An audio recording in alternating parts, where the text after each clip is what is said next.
Shalom, selamat pagi. Puji Tuhan ya. Kita semua tahu bahwa tema firman Tuhan sebulan ini adalah tentang Roh Kudus. Ya. Pagi ini saya akan coba menyorotinya dari sisi yang lain. Ya. Tentunya dengan tema Roh Kebenaran atau Truth, the Spirit of Truth ya. Namun untuk itu kita akan membaca dulu Yohanes 4 ayat 23 sampai 24. Ya, untuk itu saya akan mengundang Bapak Ibu Saudara untuk bangkit berdiri. Kita akan baca bersama-sama dengan suara nyaring. 2, 3. Tetapi saatnya akan datang dan sudah tiba sekarang, bahwa penyembah-penyembah benar akan menyembah Bapa dalam roh dan kebenaran. Sebab Bapa menghendaki penyembah-penyembah demikian. Allah itu roh, dan barang siapa menyembah Dia harus menyembahnya dalam roh dan kebenaran. Kita masuk dalam doa. Bapa, di dalam nama Tuhan Yesus kami mengucap syukur dan terima kasih Tuhan. Kalau pagi ini kami memperoleh satu kesempatan lagi untuk bersama-sama beribadah di rumah-Mu. Kami memuji dan memuliakan nama-Mu Tuhan. Kami bersyukur kepada Engkau atas pemeliharaan-Mu selama seminggu ini. Dan pagi ini Tuhan kami hendak kembali belajar satu bagian kecil daripada firman Tuhan. Hamba-Mu share firman Tuhan. Kami percaya Tuhan Kau yang berkata-kata. Biarlah Engkau yang mengambil alih seluruhnya. Sehingga kami boleh mengerti, memahami dan mempraktekannya di dalam kehidupan sehari-hari. Di dalam nama Tuhan Yesus kami berdoa dan mengucap syukur. Amin. Terima kasih, silakan duduk Bapak Ibu Saudara. Bapak Ibu Saudara, saya sangat terkesan sekali dengan dialog antara Tuhan Yesus dengan perempuan Samaria. Ya, firman Tuhan pagi ini akan mengambil penggalan kisah nyata yang tercatat di dalam Injil Yohanes 4 ayat 1 sampai 42. Sengaja saya minta kepada yang bagian nulis di WA ya, untuk juga membaca satu perikop 4 ayat 1 yang sampai 42 ya. Kalau Bapak Ibu Saudara sudah membacanya, saya harap Bapak Ibu Saudara akan jauh lebih mengerti dari apa yang saya ungkapkan sekarang ini. Dan tentunya firman Tuhan akan jauh menerangi kita semua. Tapi apabila ada yang juga tidak membaca, nanti di rumah silahkan dibaca saja. Ya, saya sangat terkesan sekali dengan ayat ini sejak saya ikut di kelas intensif ya di Duta Panisal waktu itu. Dan ini perikop yang menjadi favorit saya. Satu saat nanti kalau ada kesempatan saya akan share juga untuk Bapak Ibu Saudara. Ya. Oke, kita lanjut aja. Jadi saya nggak akan cerita yang itu. Nah, tentang percakapan antara Tuhan Yesus dengan perempuan Samaria ini kisahnya sangat-sangat menarik sekali. Di sana diceritakan bahwa Tuhan Yesus berdiskusi dengan seorang perempuan Samaria. Padahal menurut tradisi Yahudi, ya, menurut peraturan Yahudi, bahwa orang-orang Yahudi itu tidak bergaul dengan orang Samaria. Sebab orang Samaria itu dicap termasuk sebagai orang-orang berdosa, kafir, dan najis. Alkitab melaporkan bahwa Tuhan Yesus adalah orang Yahudi juga. Ya. Yesus punya murid. Yesus juga mengajar, bahkan di sinagog Tuhan Yesus ngajar. Ya. Jadi dalam kapasitas sebagai manusia, Yesus juga termasuk seorang guru. Yesus adalah juga seorang rabi.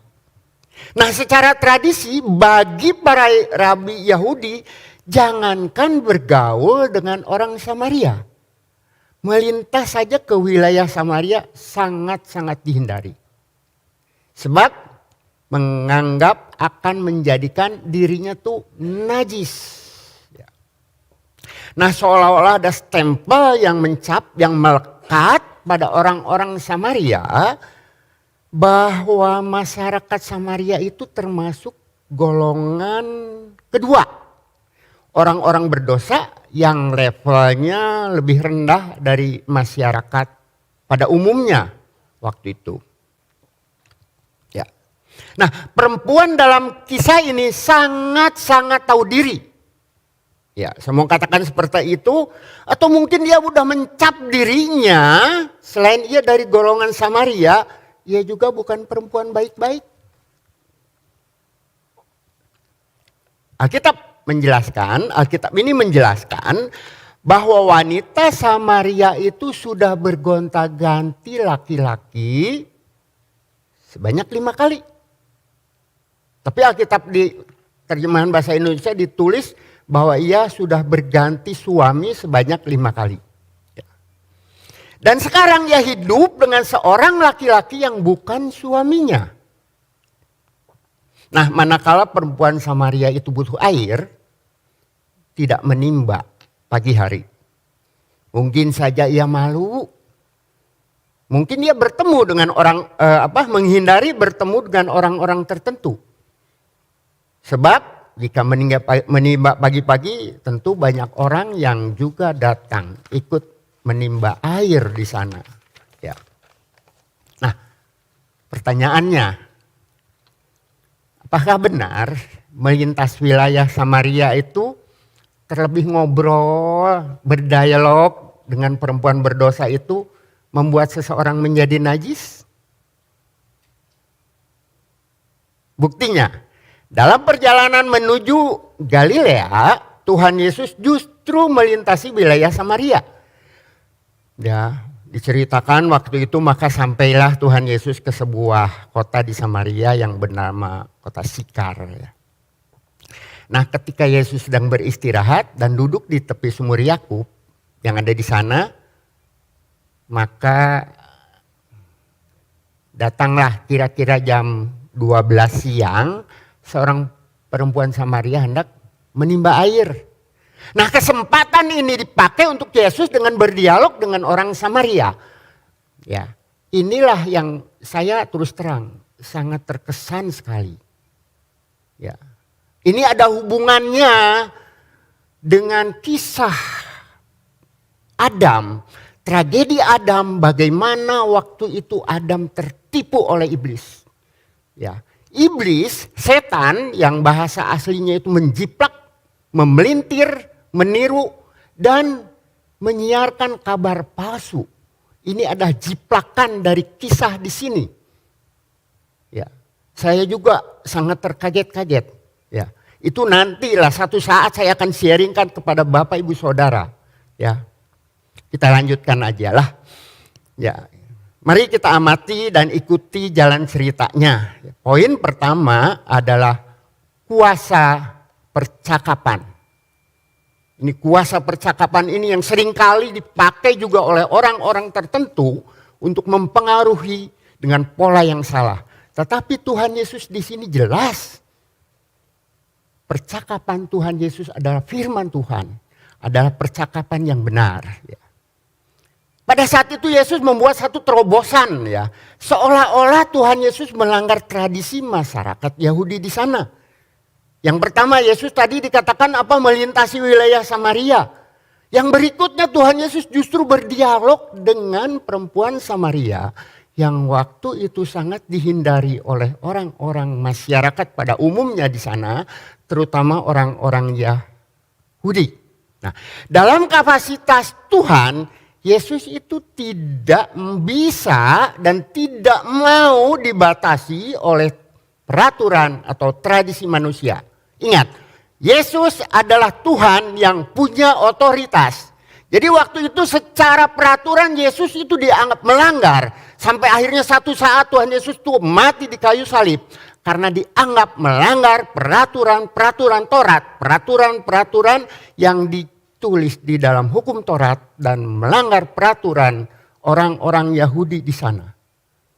Oke, kita lanjutkan bahwa waktu Tuhan Yesus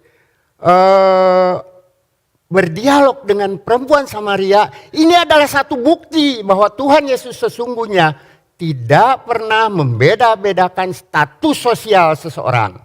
Di hadapan Tuhan Yesus nggak ada tuh yang namanya kasta rendah atau kasta tinggi. Tuhan Yesus justru mau berdialog dengan orang berdosa. Nah, masa kini seberapa banyak orang yang pada saat ini ketika bergaul di lingkungan masyarakat dan tahu itu adalah orang berdosa, kita menghindari dan tidak mau berdialog atau ngobrol. Takut katanya karena kita di atas, mereka di bawah, justru kita yang akan ketarik ke sana. Kita ada Roh Kudus di dalam kita. Pada saat kita berbicara dengan orang-orang berdosa, enggak usah takut. Kita punya Roh Kudus yang ada di dalam diri kita.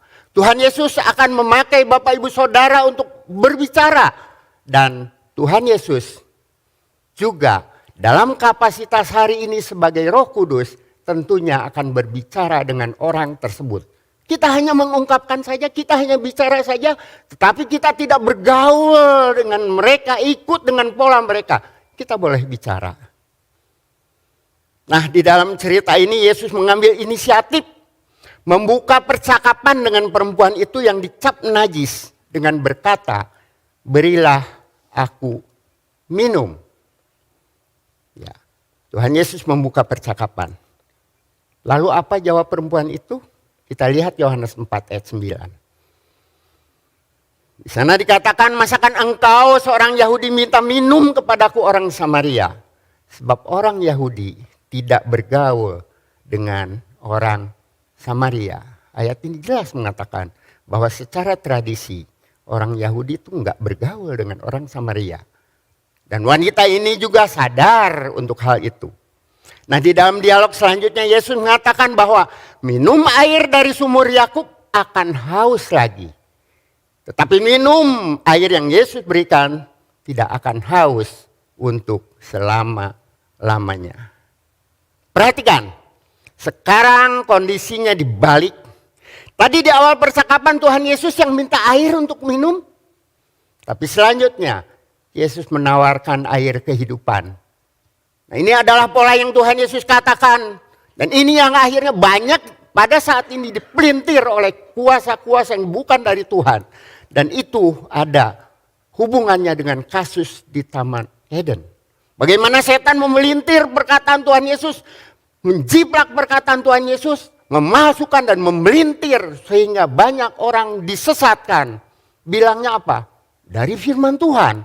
Padahal memang setan itu bahasa aslinya adalah menjiplak, memasukkan dan memelintir. Bahwa firman Tuhan banyak yang dijiplak oleh kuasa-kuasa kegelapan dan itu dihembuskan. Pada masa ini banyak orang juga yang terpengaruh. Nah, Bapak Ibu Saudara, perkataan Yesus itu sangat menarik si perempuan itu. Dan kemudian perempuan Samaria itu merespon. Perhatikan kembali Yohanes 4 ayat 15. Kata perempuan itu kepadanya, "Tuhan, berikan aku air itu supaya aku tidak haus lagi dan tidak usah datang lagi ke sini untuk menimba air." Nah, Bapak Ibu Saudara yang kekasih, masih ingatkah kita dengan penjelasan Bapak Gembala beberapa minggu yang lalu? Tentang mengapa seseorang bisa merespon firman Tuhan. Sebab Roh Kudus yang sudah melahirkan kembali orang-orang yang bisa merespon firman Tuhan. Roh yang tadinya mati itu kembali dihidupkan oleh pekerjaan Roh Kudus. Ya. Padahal belum tentu orang yang merespon firman Tuhan itu sudah beriman. Jadi pertama-tama betul apa yang kata Bapak Gembala katakan. Pertama-tama Roh Kudus itu bekerja kepada setiap orang yang Roh Kudus itu memilih dengan otoritasnya. Dan orang itu merespon. Jadi bukan berarti orang itu sudah beriman kemudian merespon firman Tuhan. No, tidak. Nah, dalam konteks ini, wanita Samaria itu merespon perkataan firman Tuhan, padahal belum tentu ia sudah beriman kepada Tuhan Yesus. Ya. Memang hal tersebut sangat-sangat sulit dipahami jika kita tidak pernah mengerti tentang keberadaan Allah Tritunggal yang tidak dibatasi oleh ruang dan waktu. Sangat sulit untuk dimengerti. Karena waktu itu bukan sekarang, bukan setelah kisah para rasul. Mungkin ada di antara kita yang berkata atau bertanya di dalam hatinya atau berpikir, bukankah waktu itu Roh Kudus belum turun? Waktu Tuhan Yesus bercakap-cakap dengan perempuan Samaria itu? Mungkin ada di antara yang berpikir, bukankah waktu itu Roh Kudus belum turun? Bukankah waktu itu Roh Kudus juga belum ada? Atau bukankah Roh Kudus baru turun di zaman para rasul? Dan banyak lagi segudang pertanyaan tentang Roh Kudus. Ini sulit, memang sangat sulit. Harus di kelas tertentu kita belajar. Ya, di dalam waktu yang pendek ini enggak cukup, saya katakan. Oke, percakapan antara Tuhan Yesus dan perempuan Samaria, kita stop dulu di sini. Ya, saya mau menjelaskan dulu hubungan antara roh atau spirit itu dengan kuasa percakapan. Oke, saya kasih definisinya dulu. Roh atau spirit itu bahasa aslinya adalah ruah, ya ditulis di sana. Atau pneuma. Artinya seperti udara atau angin. Sesuatu yang tidak nampak namun ada. Coba Bapak Ibu Saudara kibaskan ini tangan di samping kuping. Atau nanti di rumah kalau nggak pakai masker, hembuskan. Ya, kalau saya sih pakai kertas ini kerasa ya. Nah, seperti itulah kira-kira pneuma itu. Di dunia teknik, saya orang teknik lagi-lagi pikirannya selalu ke situ ya. Di dunia teknik, pneuma itu bisa diubah menjadi tenaga yang luar biasa. Jika Bapak Ibu Saudara pergi ke tempat nyuci mobil, ya, kita bisa melihat mobil yang begitu berat diangkat dengan menggunakan teknik pneumatik itu. Ya, di tempat cuci mobil orang tinggal nyuci-nyuci saja begitu. Nah, pneuma jika diaplikasikan dengan sistem aerodinamik, maka pesawat terbang yang begitu besar dan berat, Airbus ya, dengan penumpang ratusan bisa terbang layaknya benda ringan saja. Itulah pneuma. Dan banyak lagi teknik pneumatik diaplikasikan untuk kebutuhan otomatisasi di pabrik-pabrik industri. Ya. Oke, kita kembali ke pokok bahasan firman Tuhan. Menurut KBBI atau Advanced English Dictionary, roh atau spirit itu memiliki banyak arti. Antara lain jiwa, sukma, bisa juga berarti tenaga atau force dalam bahasa Inggris. Ya. Dan bisa juga berarti tabiat atau perilaku atau behavior dalam bahasa Inggris. Arti dari spirit itu. Nah, dari sharing penggalan kisah tadi kita bisa mengerti bahwa sesungguhnya tabiat daripada Tuhan Yesus atau behavior dari Tuhan Yesus itu adalah kasih.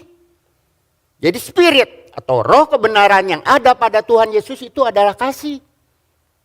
Karena kasihnya ia tidak pernah membeda-bedakan status sosial seseorang. Di hadapan Tuhan Yesus tidak ada kasta rendah atau kasta tinggi. Justru Tuhan Yesus berdialog dengan perempuan Samaria, dengan orang berdosa itu. Berikutnya, perkataan Tuhan Yesus juga memiliki spirit, artinya mengandung force atau tenaga. Yang bisa mengubah pola pandang seseorang, bisa mengubah pola pandang perempuan Samaria. Sehingga di alam pikirannya dia mulai terbuka Dan wanita Samaria itu mulai membuka diri. Padahal tadinya ia mengatakan, pada ayat Yohanes 4 ayat 9, masakan engkau seorang Yahudi minta minum kepadaku seorang Samaria? Sebab orang Yahudi tidak bergaul dengan orang Samaria. Kita baca Yohanes 16 ayat 13. Tetapi apabila ia datang, yaitu roh kebenaran, ia akan memimpin kamu ke dalam seluruh kebenaran. Sebab ia tidak berkata-kata dalam dirinya sendiri, tetapi segala sesuatu yang didengarnya, itulah yang akan dikatakannya. Dan ia akan memberitakan kepadamu hal-hal yang akan datang. Ya, saya sangat setuju sekali dengan pernyataan Bapak Gembala. Itu sebabnya ciri daripada Roh Kudus itu nggak pernah berbicara tentang dirinya sendiri. Roh Kudus tuh nggak pernah ngomong tentang Roh Kudus, tentang dirinya sendiri. Ya. Nah, Bapak Ibu Saudara yang kekasih, hari-hari ini kita sedang memperingati hari pencurahan Roh Kudus. Ya. Roh kebenaran itu sudah dicurahkan sejak 2000 tahun yang lalu. Hari ini, sekarang, Roh Kudus itu sudah ada di dalam setiap orang percaya. Yakini itu, saya mau katakan. The Holy Spirit is present. Ya, Roh kebenaran itu udah ada bersama-sama dengan kita yang percaya kepada Yesus sebagai Tuhan dan Juru Selamat. Bersama Roh Kudus sesungguhnya kita sudah memiliki force. Bersama Roh Kudus kita sudah memiliki tenaga. Itulah kuasa daripada Roh Kudus. Oleh sebab itu di dalam Kisah Para Rasul, Spirit itu diterjemahkan sebagai kuasa. Saya akan bacakan. Tetapi kamu akan menerima kuasa kalau Roh Kudus turun ke atas kamu. Dan kamu akan menjadi saksiku di Yerusalem, di seluruh Yudea dan Samaria dan sampai ke ujung bumi. Jadi jelas ya, bahwa force, tenaga, Holy Spirit diterjemahkan sebagai kuasa. Bapak, Ibu, Saudara dan saya itu memiliki satu kuasa untuk memberitakan kebenaran firman Tuhan. Sekarang semua tahu, kita tahu Roh Kudus itu adalah pribadi Tuhan sendiri. Jadi mari pergunakan kuasa itu untuk memberitakan Injil. Mari pergunakan force atau tenaga itu untuk memperkenalkan tabiat daripada Tuhan Yesus, yaitu adalah kasih. Yang kedua, menyembah Roh di dalam kebenaran. Ya, kita akan loncat ke penggalan berikutnya. Kita baca Yohanes 4 ayat yang 19. Kata perempuan itu kepadanya, Tuhan, nyata sekarang padaku bahwa engkau seorang nabi. Kemudian ayat 20. Nenek moyang kami menyembah di atas gunung ini, tetapi kamu katakan bahwa Yerusalemlah tempat orang menyembah. Saya lanjutkan ayat 21, kata Yesus kepadanya, percayalah kepadaku, hai perempuan, saatnya akan tiba bahwa kamu akan menyembah Bapa, bukan di gunung ini dan bukan juga di Yerusalem. Nah, intisari dari percakapan Tuhan Yesus ada pada ayat emas yang tadi awal kita sudah baca. Inti percakapan Tuhan Yesus ada pada ayat emas yang dikirim kepada WA masing-masing Bapak Ibu Saudara oleh tim admin di sini ya. Yuk kita perhatikan kembali. Tetapi saatnya akan datang dan sudah tiba sekarang bahwa penyembah-penyembah benar akan menyembah Bapa dalam roh dan kebenaran. Sebab Bapa menghendaki penyembah-penyembah demikian. Allah itu roh dan barang siapa menyembah dia harus menyembah dalam roh dan kebenaran. Saya memperhatikan ini. Kalau diperhatikan ini ada semacam nubuatan. Waktu itu Tuhan Yesus bercakap-cakap dengan perempuan Samaria. Ya. Tetapi Yesus mengatakan saatnya akan datang. Dan Yesus juga mengatakan sudah tiba sekarang. Sudah tiba artinya Tuhan Yesus memang sudah ada sedang berdialog dengan perempuan Samaria. Dan saatnya akan datang. Satu saat Yesus akan mati di kayu salib. Dan ketika mati di kayu salib Tuhan Yesus menembus semua dosa manusia pada saat ia dibangkitkan. Kemudian setelah itu Yesus naik ke surga dan Roh Kudus itu turun 2000 tahun yang lalu. sudah terjadi. Dan hari ini kita sedang memperingati hari pencurahan Roh Kudus itu. Lihat, Yesus berkata itu melampaui ruang dan waktu. Waktu itu Tuhan Yesus mengatakan, Yesus ada, tapi Tuhan Yesus juga sedang berbicara saat Roh Kudus itu juga turun. Ya. Bapak Ibu dan Saudara yang kekasih, secara ritual keagamaan sudah menjadi tradisi bahwa orang-orang Yahudi pada waktu-waktu tertentu mereka mudik ke Yerusalem. Untuk apa? Untuk menyembah Allah katanya. Mereka menuju bait Allah yang ada di sana. Itu tidak salah. Ya. Itu tidak salah karena mereka percaya hal-hal yang demikian. Ya. Lalu kemudian orang yang non-Yahudi, dalam hal ini orang Samaria, mereka enggak ke Yerusalem. Ya. Mereka menyembah di atas gunung mengikuti jejak nenek moyang mereka. Ya. Mari perhatikan Yohanes 4 ayat 21. Kata Yesus kepadanya, percayalah kepadaku hai perempuan, saatnya akan tiba bahwa kamu akan menyembah Bapa bukan di gunung ini dan bukan juga di Yerusalem. Tuhan Yesus jelas mengkoreksi kekeliruan ritual orang Yahudi dan konsep perempuan Samaria. Ya, dengan mengatakan menyembah Bapa bukan di gunung ini dan bukan juga di Yerusalem. Hari-hari ini seberapa banyak orang yang memiliki konsep, maaf sedikit keliru, mereka datang ke gereja hanya pada event-event tertentu saja. Misalnya Natal, misalnya ada acara-acara tertentu, mereka datang ke gereja. Katanya mereka menyembah Allah. Gedung gereja diidentikan dengan kuil-kuil berhala seperti di gunung-gunung. Mereka begitu khusyuk menyembah dan serius menyembah Allah manakala ada di gedung gereja. Tetapi di kehidupan sehari-hari, maaf bicara, boro-boro kontak dengan Allah, baca Alkitab pun belentong. Ya. Padahal kita adalah anak Allah dan Tuhan adalah Bapa. Kapanpun kita bisa berkata kepada Bapa, saat berdosa pun Tuhan saya berdosa kepada Engkau. Saat kita bersuka cita pun kita ngomong sama Bapa.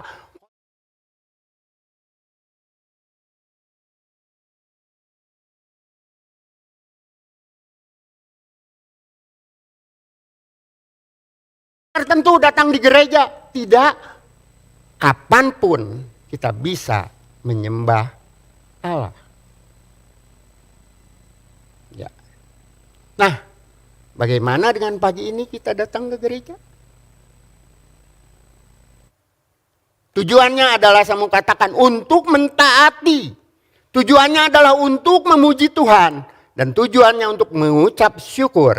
Sebab selama seminggu Tuhan sudah pelihara kita semua. Dalam kondisi suka maupun duka. Sebab roh kebenaran itu senantiasa ada di dalam kita. Jadi tujuannya kita beribadah apa? Untuk mengucap syukur pada Allah. Alkitab mengatakan bahwa tubuh kita adalah bait Allah. Roh Kudus atau roh kebenaran itu tinggal di dalam setiap kita orang percaya.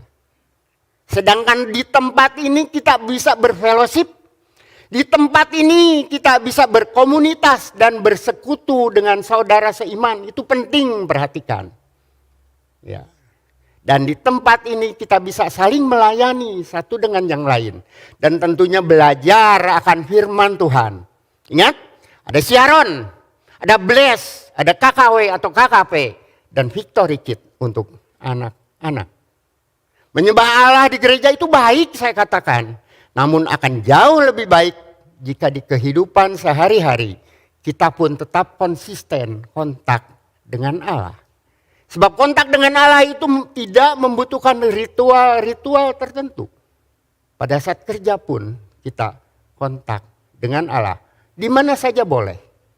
Nah Bapak Ibu Saudara yang kasih, kalau saya lagi ngebubut ya saya suka ngebubut. Tiba-tiba ingat firman Tuhan yang sudah dikasih tugas sama saya buru-buru catat juga. Artinya, ya mohon maaf, kontak dengan Allah itu setiap saat, setiap detik, setiap napas kehidupan manusia. Apapun yang kita kerjakan, kita bisa berkomunikasi dan ngobrol dengan Tuhan. Ya, bukan ngayal ya. Kontak dan dipimpin oleh Roh Kudus. Nah, itu yang namanya menyembah Allah dalam roh dan kebenaran. Allah itu roh, ya tidak dibatasi oleh ruang dan waktu. Ingat, Roh Kudus atau roh kebenaran itu ada di dalam setiap kita.